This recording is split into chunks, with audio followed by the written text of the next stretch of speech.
وعلیکم السلام ورحمۃ اللہ وبرکاتہ۔ سوتیلی ماں کا کیا حق ہے؟ دیکھیں، جو انسان کی حقیقی ماں ہے اس کے حقوق تو مشہور اور معروف ہیں، ان کی خدمت کرنی چاہیے، اس کی بات، اپنی والدہ کی بات ماننی چاہیے، یہ سب کچھ وجہ ہے۔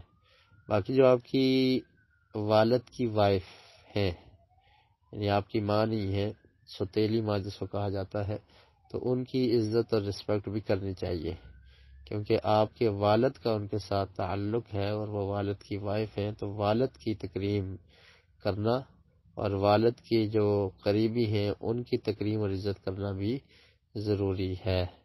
اور ویسے بھی نبی کریم صلی اللہ علیہ وسلم کا جو عام فرمان ہے کہ جو شخص چھوٹوں پر شفقت نہیں کرتا، بڑوں کی تکریم اور عزت نہیں کرتا، تو وہ ہم میں سے نہیں ہے، تو یہ عام ہے۔ تو یہ سوتیلی ماں جو ہے، اس کا تو ایک تعلق ہے آپ کے والد کے ساتھ، آپ کے والد کے نکاح میں ہے، تو ان کی عزت رسپیکٹ کرنی چاہیے، ان کے خیال کرنا چاہیے، ادب و احترام کرنا چاہیے۔